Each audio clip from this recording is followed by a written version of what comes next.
This is Business for Humans. Welcome. This episode is really important for business leaders. So if you don't run your own business, this might not be the episode for you, but if you are running a business or thinking about running a business or the managing director of a business, this is going to be hard to hear. I'm going to be harsh, but it could be one of the most impactful things to your business. So I want to start with quoting what is this magazine called? Harvard Business Review article by Elsbeth Johnson. It's in the spring edition of their magazine, which I picked up at the airport. And this is what inspired this episode. Okay, are you ready? So, well, let me see where to start. Okay, blah, blah, blah. Once leaders are clear and prescriptive about macro questions, middle managers can start implementing them. But the prize for leaders is arguably greater still. They might no longer be needed for the daily grind of managing the business and can instead use their time and effort for their true work of leadership. They can think about the strategic rather than the tactical and focus on the future rather than the present. After all, isn't that why they wanted to become leaders in the first place? This is the centerpiece of everything in your business. The number one thing that I see in businesses, mainly of like small to mid-sized businesses, is CEOs being too deep in the weeds. And they give all sorts of reasons. There's not enough time. There aren't enough people. Nobody really knows this client project. I'm the only one with the knowledge base here. What other excuses? If I just get in there and like clean it up, then I can pass it off to the team. So what this does is, number one, takes away the power of your team to do the work that you hired them and entrusted them to do. Number one, it takes you out of the driver's seat of running the business. So now you are deep in the weeds of project work and no one is setting vision.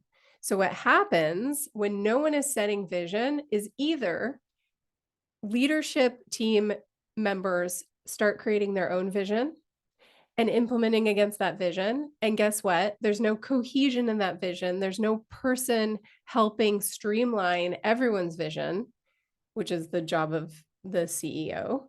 So all these different sort of objectives start to get pushed forward and the team starts to get really confused. Visioning is not a luxury. Visioning is not something that like, oh, we don't really need that. We just need to get these projects done. If you run a business with employees, and I don't care if you have 5 employees, 10, 20, let's say up to maybe 250, before you're at the point where other people are sort of telling you as the CEO what to do. If you don't have that person telling you what to do and basically forcing you to get out of the weeds, because anytime an investor comes in or you're looking at a sale, anytime that someone comes in from the outside, they're going to tell you, get out of the weeds. It is not where the CEO belongs. And I think what happens a lot of times is there's tons of fear and insecurity about leveling up. There's this fear that you don't know how to do the job of the CEO. And I've even heard clients say, I don't actually want the job of the CEO. I don't want to be the visionary. I want to be in the weeds doing the work. If that is the case, then please hire someone else to be the visionary of your business, to be in that driver's seat, because your team is flailing without it. It's exceptionally unfair to them to be taking away the work and then not guiding them to what's the why? What is the why behind the work? Why are we all in this together? Why are we in the trenches together? What are we working towards? that vision is so important to retention. It's important to people's engagement, why they're there, why they're working hard at something. They want to know the why behind it. And the why can only come from the person who is driving the business forward. The other thing I hear from CEOs, or I surmise from their reasons why they're still in the weeds, is also that their value is very clear when they're in the weeds. They feel like rock stars because being in the weeds is sort of their zone of excellence. It's a place where they've gotten really comfortable. They've, possibly been doing that specific job for a really long time. I'll give you an example.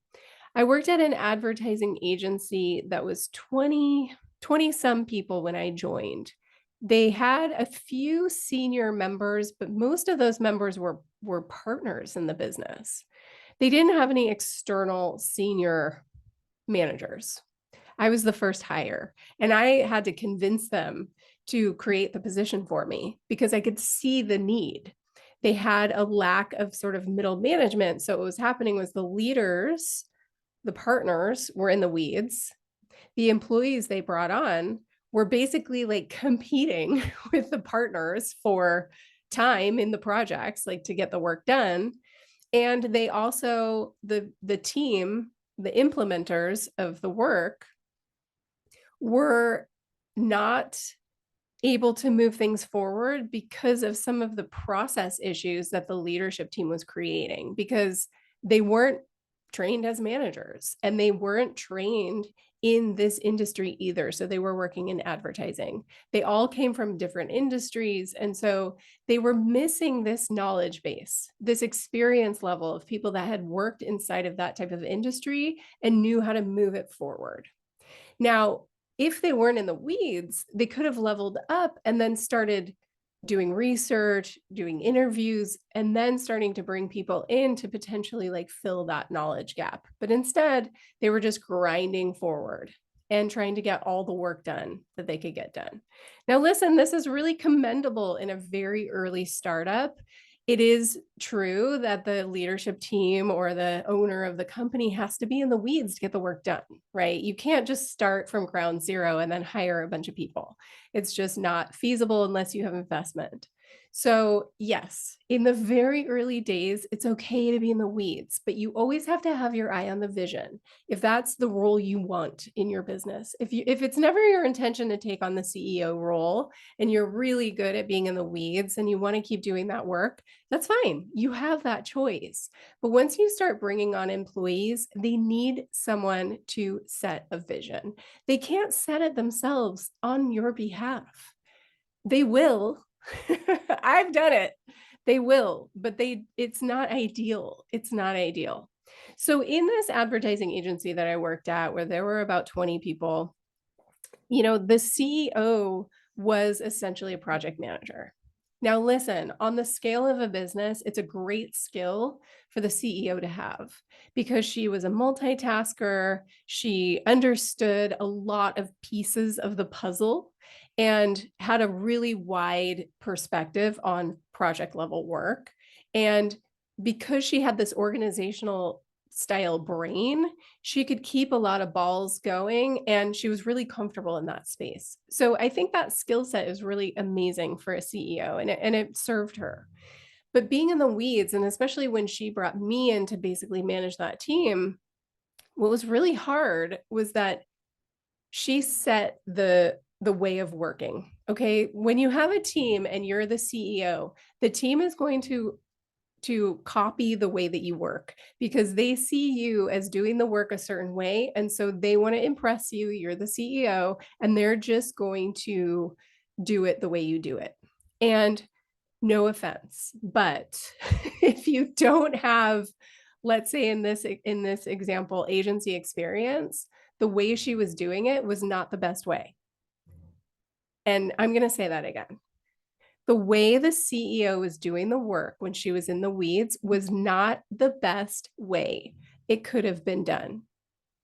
Why? Because she didn't have experience in that role in an agency previous to jumping in and getting the work done. She did have project management experience, but she had no advertising agency experience, and she didn't have experience in this role. So what happened when I came in and I started looking for process improvements and I started working with the team felt like they were up against the wall because they couldn't move things forward on their own without her permission. And it was a massive bottleneck. It was bad for clients. It was bad for business. It was bad for creativity. It was bad for projects. It was bad for team morale. And it was, quite frankly, very bad for the budgets because she was the most expensive person on staff. Her time was extremely valuable. When you have a CEO in the weeds and people need information from that CEO on a day-to-day basis, guess what? They are not available. So when you're trying to move a project forward and you have the person that everyone needs in the driver's seat and you need to be asking them quick questions, they're not going to be available. And guess what? That sucks for the projects. That sucks for whatever it is that you're moving forward. So listen, I'm going to say it again. You're in the weeds and you're kind of a martyr, and it is not good for the business for you to be there. And your brain is going to be like, that's not true. You don't know my business. You don't know how things go here. It's impossible for me to get out of the weeds. I'm the only one who has the answers. That is bullshit. And I'm really passionate about this because I have been that employee with my back against the wall trying to get the CEO for answers. And I've been in the position where the business was starting to falter because of it. And here, and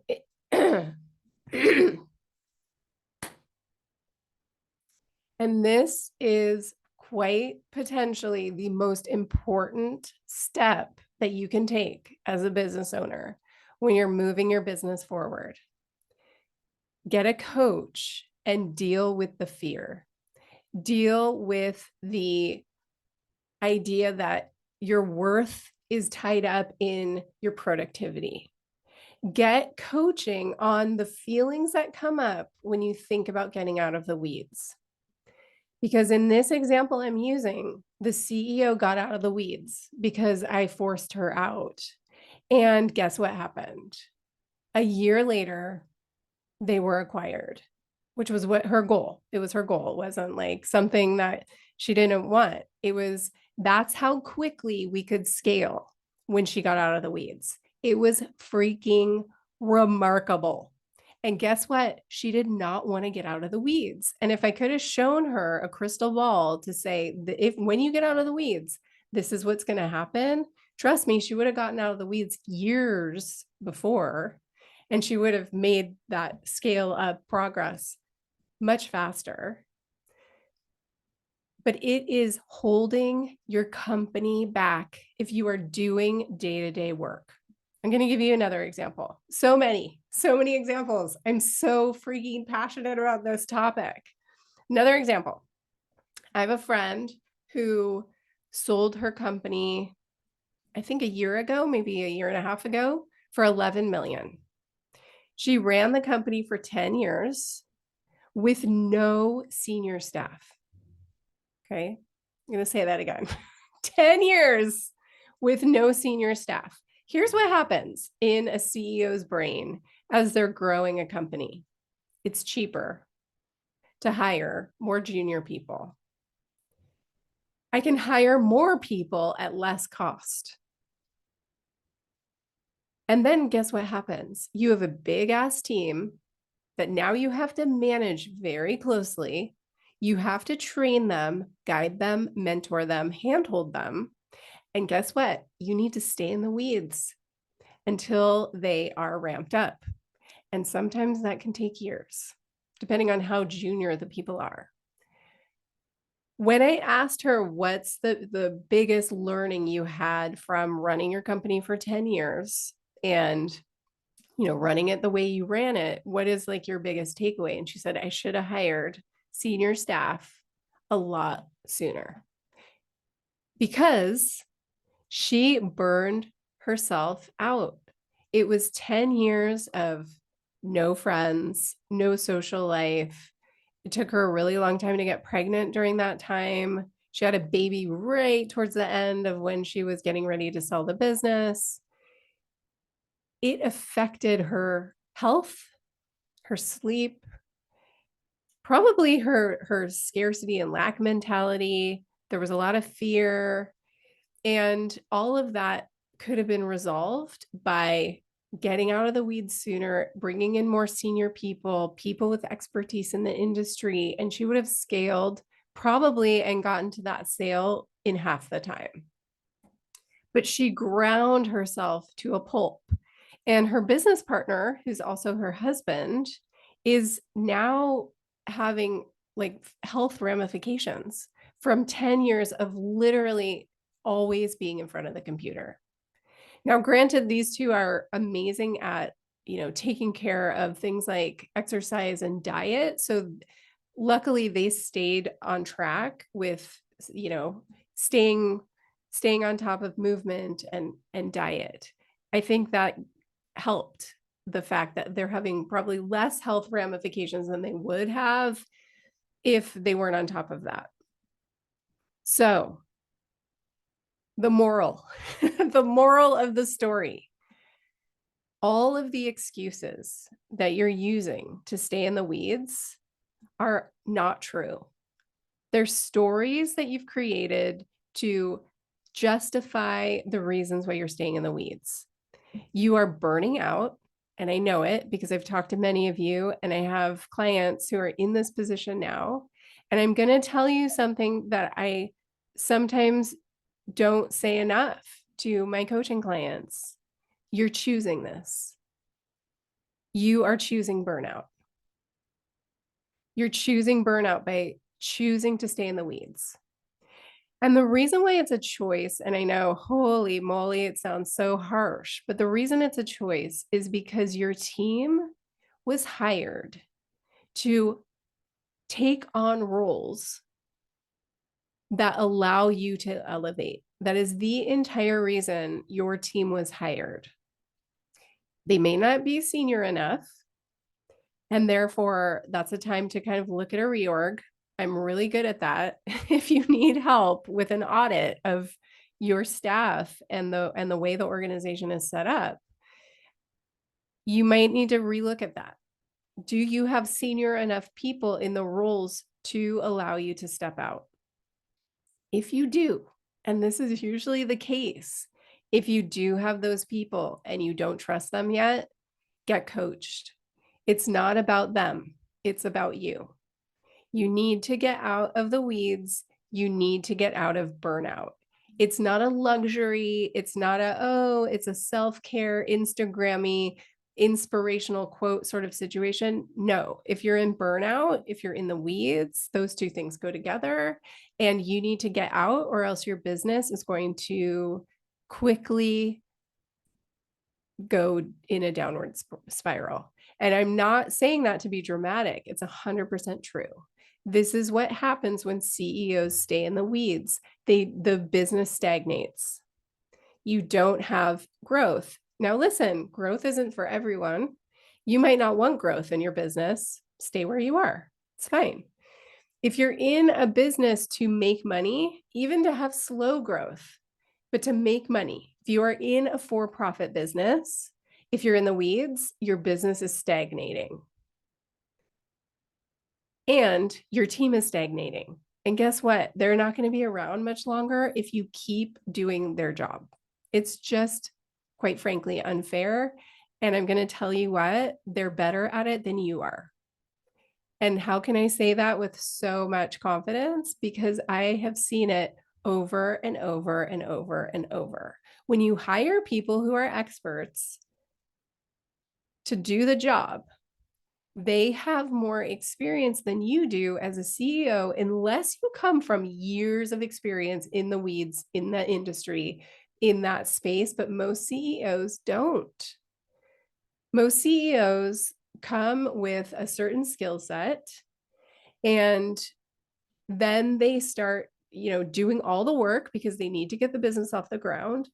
They slowly start to hire people, but then they hold on really tight because it's their baby and it's really hard to let go. And as soon as you let go, it's gangbusters. As soon as you let go, doors fly open. You need to get comfortable with elevating into a skill set that you haven't been developing because you've been in the weeds for too long.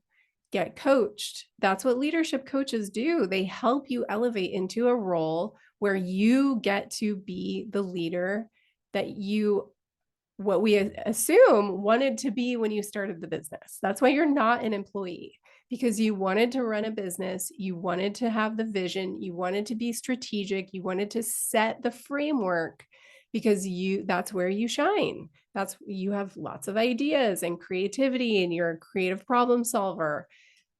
Being in the weeds is not allowing you to develop the skill set that's going to move your business forward. So start developing it. Start trusting your team. Take your leadership team to the side and develop a transition plan with them. Let them be drivers in this process of helping you get out of the weeds. Admit to them that you know that you stayed around in the weeds for too long. Take ownership of that and let them help you get out. Here's what I'm going to say in the last example. And if my client is listening to this, I hope you are, because this is something that in our session today, I'm going to be driving home with you. So hopefully this gives it more context. I have a client who's in the weeds deep, and the team is like, we can't do this anymore. She's creating extra spin. It's creating a lot of difficulty for us to move forward. The team created a transition plan. They came to me with the transition plan and said, we think this is a solid plan. We want your eyes on it. Our only concern is that she's going to say no because she thinks she needs to be in the weeds. The team's only concern is that the CEO is going to stand in their way. The team is worried that they're not going to be able to move projects forward, move process forward, make the changes the business needs to be able to be more efficient, which in this company's case, they want to be more efficient so that they stop spinning, so that people have more time and spaciousness. They're crunched right now under deadlines. The whole reason for process improvement in this particular company is that they want to give people more time and more space. So it's for the benefit of the people, right? This isn't a, we want to grow so we can sell or make a bigger profit. This is like, we want to change process so that people have more time for creativity. It's about the team. This is for the team. And the only roadblock to moving that process forward is the CEO. This is very unfortunate. I think there's some ego at play if you're holding on that tightly. You need to check your ego at the door and look at why you're running this business. Why are you running this business? Is it because you have a skill set that you want to use? Like, let's say you're a graphic designer, you want to stay in the seat of creating design. You are allowed to do that. 100% you can choose that. But then bring in a visionary. Bring in someone who's going to set the vision for the business, who's going to clear the roadblocks for the team, who's going to help them find the empowerment to move their own vision forward. And they're going to align the team's vision with the overall why of the business. And they're going to streamline all of that so that there's no confusion on the team, so everyone feels aligned. They're raring to go. Morale is boosted. Everyone feels seen, heard, and that they have the autonomy to move things forward and to improve process along the way, to create, open paths for the team. Don't be the CEO that's standing in the way. Check your ego. Get coached on your fear. Understand your worth. Ask yourself if you want to be leading the organization. And if the answer is no, please empower someone else to do it sooner than later. Your team deserves it. Your team deserves a strong visionary. You have the capability of being that person, even if you don't feel like you do. You do, because you've been running the business and getting these people on board for the entirety of the time that you've been in that role. You have the capability to elevate. You need to get out of your own way and let yourself have permission to let go of the productivity tasks, those day-to-day tasks, and elevate into a strategic role, which feels like a luxury. It feels like a waste of time to some people. It feels like, oh, I'm not really working. You are allowed to be in that role. And guess what? The company needs you to be in that role. It's not a luxury. It's a vital, vital, vital role in keeping alignment and vision and why and purpose and efficiency and profit and happy clients. Like keeping all that going is a humongous job. It's not more important to be in the weeds, pushing the paper around for you. I mean, your team needs to be there. That's a super vital function to the business as well. I'm not downplaying the role of the team. What I'm saying is the team can't do their best work if the CEO is in there breathing down their necks, telling them how to do their job. No, as a CEO, you guide them, you mentor, you ask the right questions, you pull things out of them, you help them elevate and become the best that they can be, but not by sitting next to them doing their job and telling them every step of the way what they might be doing wrong. No, that's not the right way to motivate a team. And ultimately, a motivated team is a profitable team, right? A happy team is just like a happy world. I mean, come on, people.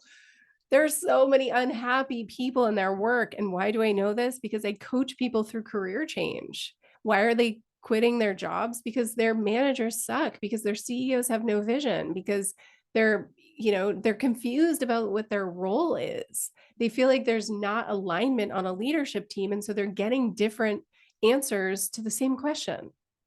That's your job as CEO. Align that. Bring alignment across the team. Have team meetings, push things around. Make sure people are like asking questions and engaged. Don't be top down directing everyone. Guide, collaborate, have lots of team meetings.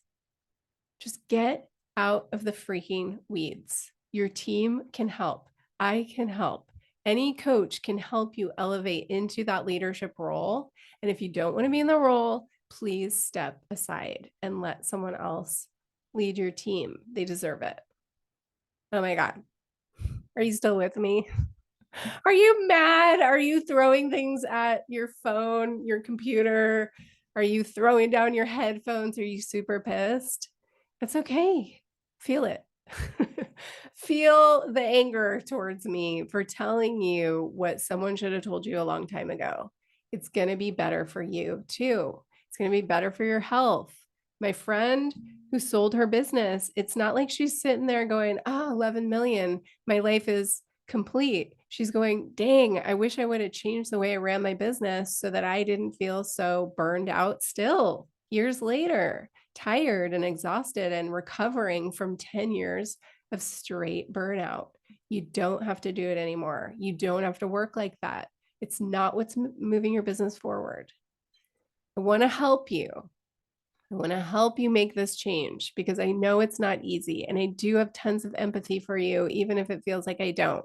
I'm trying to give you some tough love here because this is really important. And you don't have a thought leader sometimes when you're alone in the business. Let me help you. You can get in touch with me various ways in the show notes. There's information on how to get in touch. I do audits with people. I do one-on-one coaching with executives and leaders to help them elevate. In an audit, I can talk to your team. I can understand where those gaps are. We can do broader consulting where I'll help reorg your organization and look at processes. You have help, you have support, you're not in it alone. If you join me with my other clients, we do monthly group calls where we support each other. You can ask questions, you get advice and help from your peers. This isn't, I'm not trying to sell my services, but I want you to know that you're not alone. This is the most difficult part of your journey. Is this like you raised the baby, now it's a teenager, it's going off to college, even if you're at this phase in your business where you have a fairly robust team, and now it's time to like let the team go, like let them be independently driving their own initiatives and their own vision. Let them have that. They deserve it. Okay. Thank you for sticking with me today. Take a deep breath. Also, pat yourself on the back. You've gotten here. Everything that you did to get here was vital.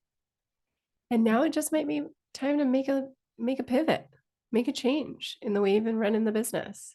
Trust me, you are going to feel better for it, and you deserve it.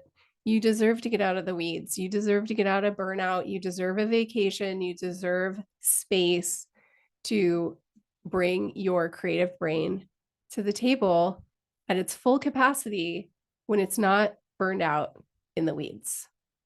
I love you. I'm in this with you, I promise. Even though it's tough love, it's love. It's all coming from love for you. I promise you that. So good luck. Reach out if you need help from me. Reach out to your leadership team if you need help with a transition plan. You got this. And I'll leave it at that. Talk to you next week.